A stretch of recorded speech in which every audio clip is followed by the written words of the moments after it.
Hello and welcome back to my garden, and today I'm going to be telling you about apples.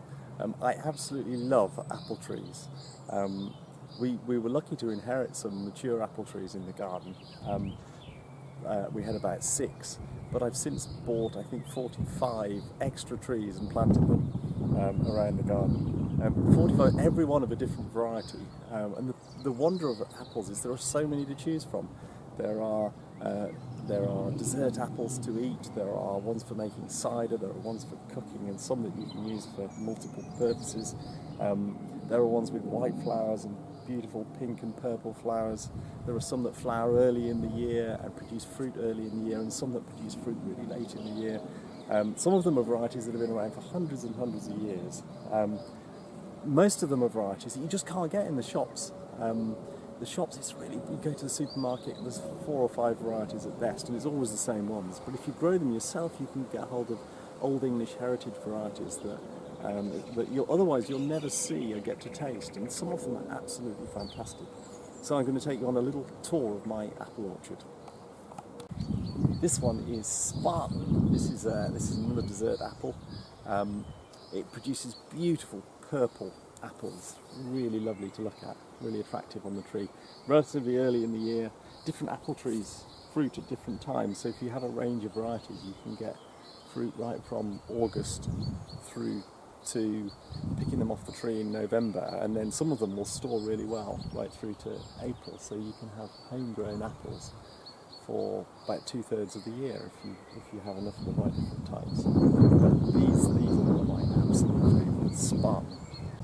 This one is Lord Hindlip, and it's a couple of 100-year-old English variety, and the reason I planted it is because these are one of the best keepers, so these will store right through the winter and you can eat them into the spring. Really nice dessert apples, lovely reddish colour.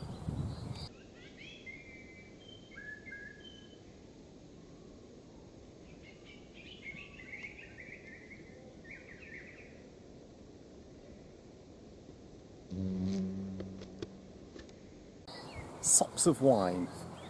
It's an old, another pretty ancient, no one really knows where it came from, English variety.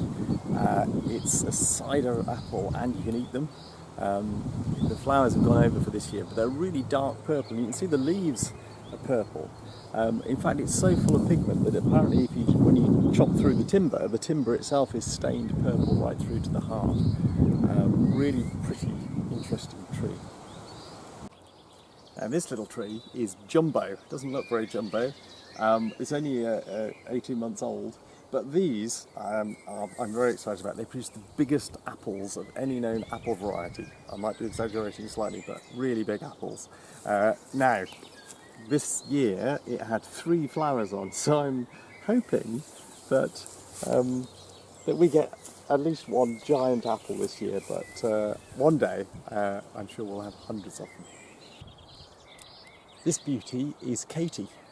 This is a cider variety, but you can eat them as well. It produced its first 3 apples last year, and it looks like it's going to produce loads this year. They're beautiful, bright red apples, really crisp and tart and crunchy. Or you can make lovely cider out of them. They make a really nice single variety of cider, although I've yet to have the chance to make it, but in a year or two's time I hope I will.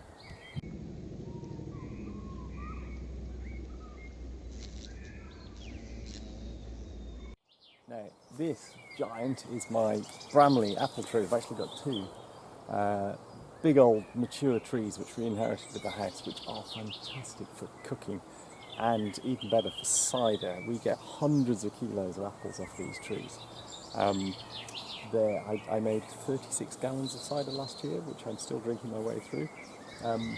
They also keep really well, and so when you buy Bramleys in the shops, they're green, but they're picked on ripe. But if you leave them on the tree, they go a lovely reddy green, and they start to sweeten a little bit, and you can actually eat them straight off the tree, or keep them. We kept them through till about March this year. They were getting a little bit soft by the end of it, but it's still having apples from the garden out there, which is pretty cool.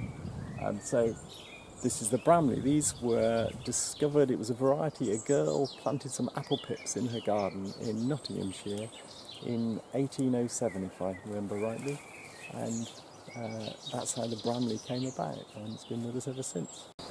This might not look like much, but it is just coming into bud. It comes out later than most of my other apple trees. It's obviously still very small. I planted this 15 months ago, but this is my oldest apple variety. This is a French variety called Pen du Plat. It's a dessert apple. It's been around for at least 400 years, but it's thought that actually it was taken to France by the Romans. So it could be that it's 2,000 years old.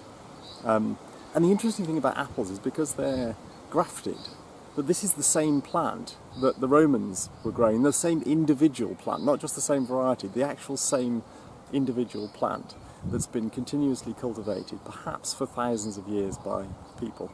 And so I'm looking forward to trying one. And so there you have it, apple trees.